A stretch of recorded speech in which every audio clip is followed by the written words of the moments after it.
We already know quite a bit about the eTron GT from Audi.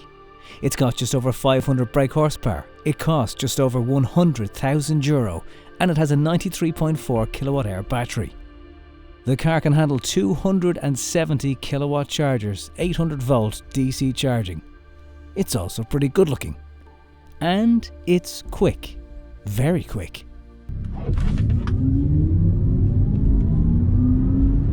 It's what you could call practical too. Boot space, decent room for 2 passengers, an interior that kicks you-know-who's backside. Speaking of which, it may not be as efficient, but performance-wise, it can hold its own. When it comes to the eTron GT though, there's one area I want to know more about. We're here at Ionity to see just how good these 350 kilowatt chargers are. Okay, so we have welcome to Ionity. I'm going to hit start. I'm going to insert this into the vehicle. I wish these charger cables were a little bit longer. Like, I already can't get that in. And here's my first problem. I'm actually in the middle of the 2 spaces now because this is not long enough to reach the charging port. And even now it's awkward. But we'll do it. Okay, they're heavy, bloody chargers. So it is saying it's connecting okay. I'm going to hit start. Use the mobility provider app. Well, I have a card, so I'm going to try this. That says verifying. Okay, so I'm going to start the clock. We're going to see how quickly this thing can charge. You can see here it's saying it's going to take 1 hour and 6 minutes to get to full. We're obviously not going to sit here till the very end. Once we get to about 80%, that's the real range. We're going to try and figure out how quickly it can get to that. It doesn't actually really give you an impression of how fast it's going. Now, I know we've gone from 23 to 33 in like 3 minutes. So in 3 minutes 30 seconds, we've gone from just under 100 kilometers to 156 kilometers. So you're talking 60 kilometers in 3 minutes. So in 5 minutes, we've gone from 23% to 43%. It's put in almost 13 kilowatt hours in that time. My only complaint is I've had to park between the 2 chargers to make that cable work.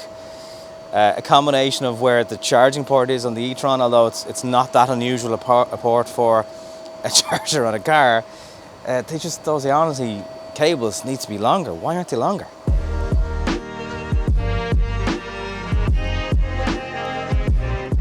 We're almost about to start tapering off now because we're at 80%, and to get to 78, it has taken 22 minutes.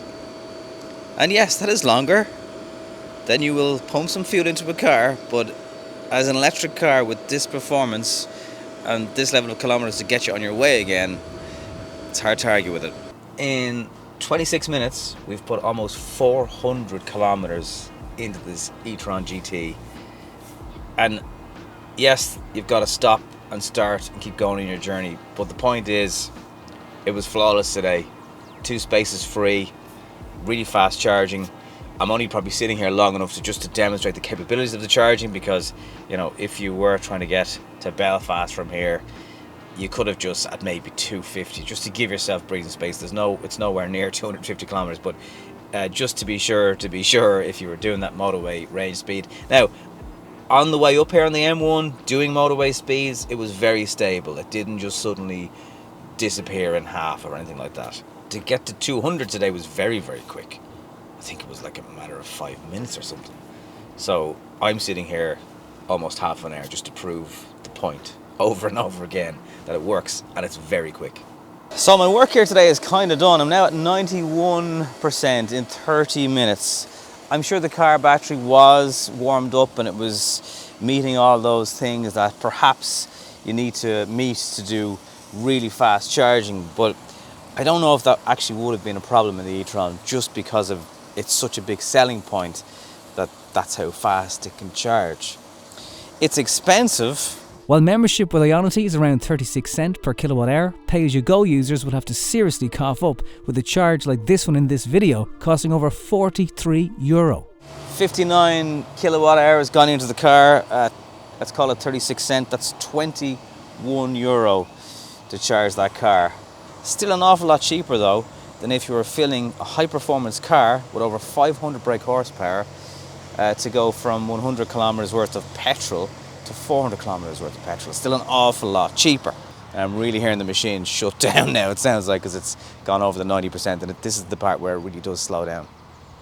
In fact, it's saying, charging error, the charger detected an internal problem.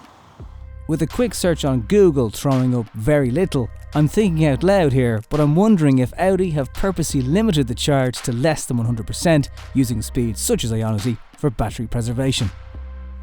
I don't think it's because of the target or anything like that, because if it was, that line wouldn't be there.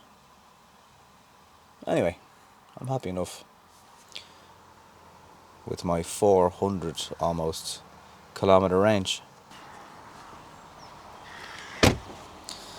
Alright, so we've hit a bit of a problem because I've got 400 kilometers in the car. It stopped charging at 93%. I can't see any reason in the car as to why that is. Is it some sort of setting? If you have experienced that before, comment below and let us know. But either way, I mean, it didn't.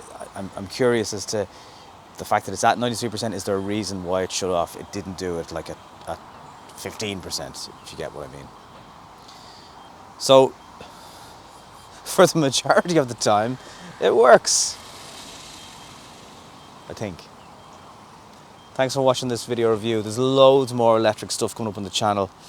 I'm going to drive really slowly now home to not waste that range, because that would just be silly, wouldn't it? But yeah, if you want to support us, PayPal, Patreon, comment, like, share, all that stuff, please. It does actually help.